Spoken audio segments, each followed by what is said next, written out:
नमस्कार, ज्ञान सागर में आपका स्वागत है। आज हम कक्षा 8 से भारत की खोज इस हिंदी पुस्तक को लाए हैं, जिसे आज से हम प्रारंभ करेंगे। भारत की खोज जवाहरलाल नेहरू जी द्वारा लिखी गई पुस्तक है, जो कि एक पूर्ण पुस्तक का संक्षिप्त भाग कक्षा 8 में हमें पाठ्य पुस्तक के रूप में दिया गया है। अर्थात यह संक्षिप्त रूप हिंदी की पूरक पाठ्यक्रम के रूप में हमें पढ़ना है। एनसीईआरटी के द्वारा लगाई गई यह किताब राष्ट्रीय पाठ्यचर्या की रूपरेखा 2005 को सुझाती है और इसमें प्रथम पृष्ठ पर भारत के संविधान की उद्देशिका को दिया गया है।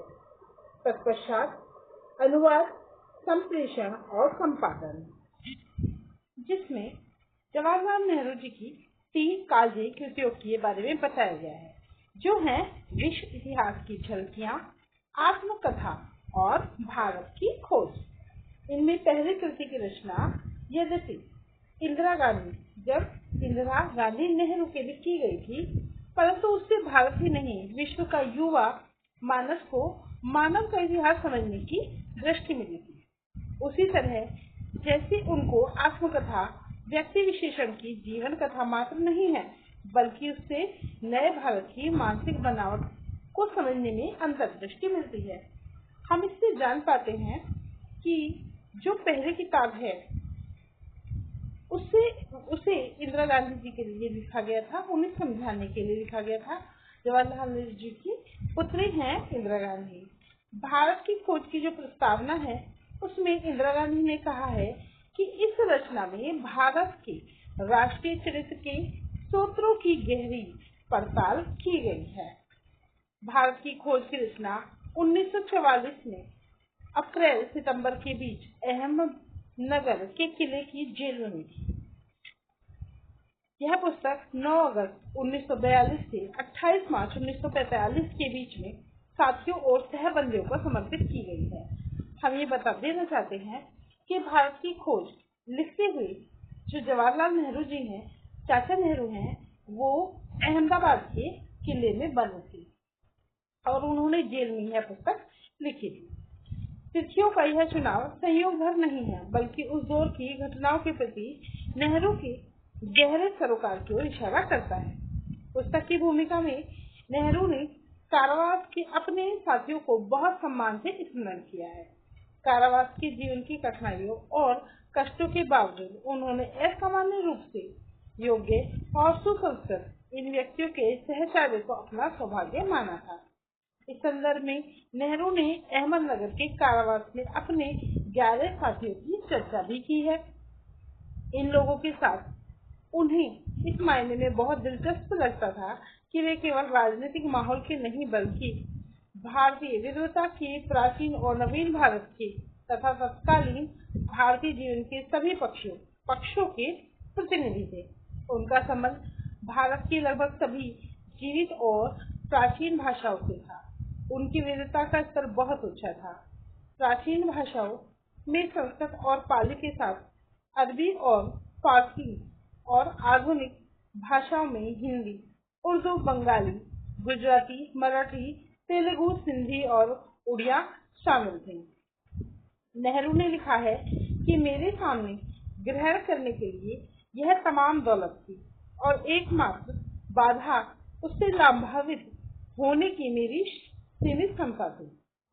अपने साथियों के प्रति कृतज्ञता व्यक्त करते हुए नेहरू ने मौलाना अबुल कलाम आजाद के प्रभावी व्यक्तित्व और गोविंद बल्लभ पंत, नरेंद्र देव और आसफ अली का विशेष रूप से उल्लेख किया है। इतिहास और संस्कृति के विभिन्न पक्षों के बारे में इन बंदी साथियों से जो अनगिनत बहसें और बातचीत हुई, उससे नेहरू का अपना दृष्टिकोण स्पष्ट करने में मदद मिली। इस रण को भी उन्होंने कृतज्ञतापूर्वक स्वीकार किया है। मूल रचना के बारे में यह खुलासा इसलिए जरूरी था ताकि रचनाकार के केंद्रीय सरोकार और दृष्टिकोण के साथ संपादन नीति को समझने में आसानी हो। इस रचना में भारत के इतिहास को घटनाक्रम में नहीं, सांस्कृतिक यात्रा के रूप में देखने समझने का प्रयास है। अतीत का यह भाग रचनाकार की विरासत है, व्यक्ति की ही नहीं, पूरी मानव जाति की, जिसे उसने हजारों वर्ष की काल यात्रा में जिया, झेला और धारण किया। इस कहानी का सूत्र नेहरू के मन की वह भीतरी चित्र गैलरी है, जिसका निर्माण अनगिनत व्यक्ति संपर्कों से हुआ। इसीलिए व्यक्तिगत तत्व और प्रसंग इसमें अनुपस्थित तो नहीं हो सके, पर वे रचनाकार के मूल मंतव्य का अनिवार्य हिस्सा भी नहीं। मूल का संपादन करने की प्रक्रिया में हमारा केंद्रीय सरोकार यही रहा है कि रचनाकारी है अनिवार्य तथ्य सुरक्षित रहे चयन करते हुए दो प्रकार के प्रसंगों का समावेश नहीं किया गया है। पहला नितांतिक पारिवारिक घटनाएं और दूसरा दीर्घ ऐतिहासिक ब्यौरे।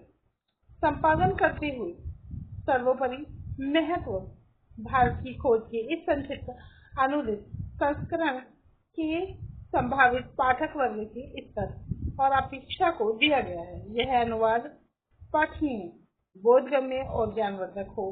पढ़ने के क्रम में संपादन के बावजूद निरंतरता और प्रभाव बना रहे, इसके सभी पाठक इसकी मूल संवेदना को अखंड रूप से ग्रहण कर सके, यही हमारा प्रयास है। आशा है पाठक इसे ऐसा ही पाएंगे। निर्मला जैन। हमने इसका आमुख देखा, भारतीय खोज और उद्देशिका को देखा, उसके तत्पश्चात हमने अनुवाद, संप्रेषण और संपादन को जाना। हम बता दें कि विषय सूची में भारत एक खोज को 9 भागों में विभक्त किया गया है। 9 भाग इस प्रकार हैं। पहला भाग अहमदनगर का किला, द्वितीय भाग तलाश, तीसरा सिंधु घाटी सभ्यता, चतुर्थ भाग युगों का दौर, पंचम नई समस्याएं, छठवां भाग है अंतिम दौर 1, सातवां भाग है अंतिम दौर 2, आठवां भाग है तनाव, नौवां भाग है 2 पृष्ठभूमियां, भारतीय और अंग्रेजी। तत्पश्चात उपसंहार है। हम जानते हैं कि इन भागों को थोड़ा संक्षिप्त रूप में दिखाया गया है, मूल पुस्तक से संक्षिप्त रूप में दिखाया गया है, तथा पारिवारिक बातों को और ऐतिहासिक जो दीर्घ विवरण है, ब्यौरे हैं, उनको इसमें शामिल नहीं किया गया है। चलिए अब जवाहरलाल नेहरू के बारे में लिखी हुई पुस्तक के अंश को हम पढ़ लेते हैं। जवाहरलाल नेहरू 1891 से 1964। सच्चे अर्थों में नेहरू जी आधुनिक भारत के निर्माता हैं। महात्मा गांधी की अगुवाई में उन्होंने आजादी की लड़ाई में सक्रिय भाग लिया। उन्होंने 1957 में अंग्रेजों की गुलामी से देश आजाद हुआ और वे 1957 से 1964 तक प्रधानमंत्री रहे। भारत के अलावा उन्हें दुनिया भर में एक ऐसे धर्मनिरपेक्ष मानवतावादी राजनीतिज्ञ के रूप में जाना जाता है, जिन्होंने विश्व शांति और समाजवादी आदर्शों के लिए जीवन भर आवाज बुलंद की। एक महान राजनेता के साथ साथ उनकी प्रसिद्धि एक लेखक के रूप में भी सर्वविदित है। उनकी पुस्तकों विश्व इतिहास की झलकियां, आत्मकथा और भारत की खोज का क्लासिक का दर्जा हासिल है। भारत की खोज उनकी अंग्रेजी में लिखी हुई पुस्तक डिस्कवरी ऑफ इंडिया का हिंदी अनुवाद है। इसे उन्होंने स्वतंत्रता आंदोलन के दौर में 1944 में अहमदनगर के किले में अपने 5 महीनों के कारावास के दिनों में लिखा था। पुस्तक रूप में यह प्रकाशित हुई है 1946 में।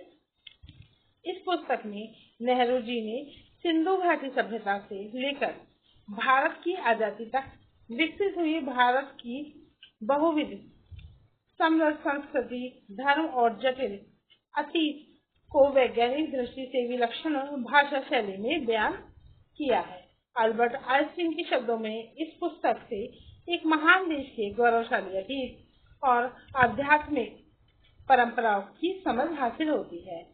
6-7 दशक पहले लिखी गई है पुस्तक आज भी उन सभी के लिए प्रासंगिक है जो इस महादेश के राजनीतिक, सामाजिक, सांस्कृतिक विकास को एक ऐतिहासिक क्रमबद्धता में जानना समझना चाहते हैं। वीडियो की इस भाग में इतना ही। अगले भाग में हम भारतीय खोज पुस्तक के पहले भाग को अहमदनगर के किले को पढ़ेंगे, समझेंगे और कठिन शब्दों के ऊपर चर्चा भी करेंगे। आज के लिए इतना ही। बने रहिए ज्ञान सागर में। धन्यवाद।